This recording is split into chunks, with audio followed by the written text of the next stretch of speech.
শীতের পর্যটন মরশুমে বাড়তি ভিড় সামাল দিতে মালদার গাজলের আদিনা ইকো পার্কের সময়সীমা রাত ৮টা পর্যন্ত বাড়ানো হয়েছে। বৃহস্পতিবার সন্ধ্যায় এক অনুষ্ঠানের মাধ্যমে এই সিদ্ধান্ত কার্যকর করা হয়। গাজল ব্লকের বিডিও সুদীপ বিশ্বাস সহ স্থানীয় প্রশাসনিক আধিকারিক ও সমাজসেবীরা এই অনুষ্ঠানে উপস্থিত ছিলেন। বিকেল ৫টার পর প্রবেশ মূল্য ১০ টাকা নির্ধারিত হয়েছে। পার্কে সৌন্দর্যায়ন ও সোলার লাইট বসানো হয়েছে এবং নিরাপত্তার কড়া নজরদারি থাকবে। তবে পুকুরের দিকে সন্ধ্যার পর বন্ধ রাখা হবে।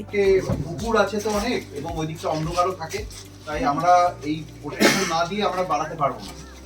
আমরা ইমিডিয়েট বেসিসে এই সিজনে করলাম কি, আমরা একটা টেম্পোরারি প্রোটেকশন দিয়ে দিলাম যাতে এটাকে কেউ টপকে ওদিকে না যায়, এবং আমাদের ক্যান্টিনের লোকজনও থাকবে। আর এই পোর্শনটুকু এবং এই পার্কটুকু আমরা ছেড়ে রাখলাম, আর ক্যান্টিন তো খোলা থাকছে। সকলের উদ্যোগে আমাদের সবাই মিলে আমরা আজকে এই টাইমিংটার উদ্বোধন করছি। কবি দিক থেকে ছবিটা মারো, কবি দিকে আসো, ছবিটা মারো, স্টিল মারো, স্টিল মারো। হ্যাঁ, থ্যাংক ইউ।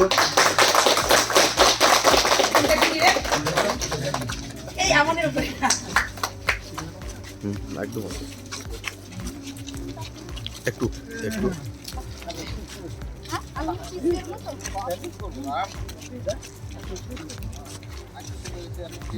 আমাদের এখানে জনগণের অনেকদিনের দাবি যে 5টা পর্যন্ত আমাদের ইকো পার্ক খোলা থাকতো নিরাপত্তার কারণ এদিকে অনেক পুকুর আছে।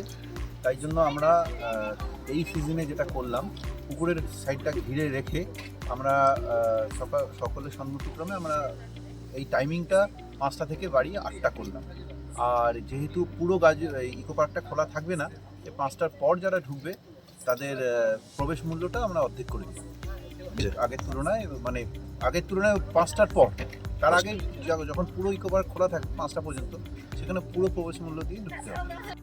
মানুষজন আমরা দেখেছি গত বছরে যেটা দেখা গেছে যে 5টার পর তো ইকো পার্ক বন্ধ করে দিতে হয়, বিভিন্ন নিরাপত্তার কারণেই বন্ধ করতে হয়। আমাদের পুকুরগুলো রয়েছে, কিন্তু এই মানুষের আবেদনে সাড়া দিয়ে মোটামুটি, এবং আমাদের পঞ্চায়েত সমিতির বাইলজে ঠিক করে নিয়েছি আমরা যে আমরা আদিনা ইকো পার্কের সময়সীমা বাড়াবো, আজকে থেকে আনুষ্ঠানিকভাবেই আজ থেকে বাড়াবো। এটা 5টার বদলে আমরা বন্ধ করব, 8টার সময় বন্ধ করছি।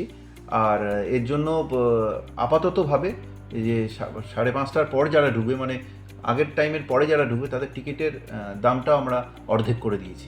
যেহেতু পুরোটাকে পাবে না, পুকুরের সাইডটা আমরা ঘিরে দিচ্ছি। হ্যাঁ, টিকিটের দামটা অর্ধেক করে দিয়েছি। ক্যান্টিনটা পাবে, তারা এনজয় করতে পারবে, আই লাভ গাজল এগুলো ঘুরে দেখতে পারবে। একটা পার্কও তাদের জন্য খোলা রাখছি, শুধু পুকুরের সাইডটা আমরা লক করে দেবো। স্যার, নিরাপত্তার জন্য কোনো আলাদা ব্যবস্থা? নিরাপত্তার জন্য ওই যে একদমই সেইটা পুকুরের সাইডে যাতে যেতে না পারে, ওদিকটা আমরা পুরো ঘিরে দিয়েছি। ওইটা নির্দিষ্ট সময়ের পর আমরা ওটাকে লক করে দেবো, ওখানে ঢুকতেই পারবে না কেউ। এটা এবং যথেষ্ট পরিমাণে আলোর ব্যবস্থা করা হয়েছে যাতে কোনো অসুবিধা না হয় পর্যটকদের ঘুরতে। আজ থেকেই সেটা ব্যবস্থা চালু হবে। আপনারা দেখছেন TV12 বাংলা।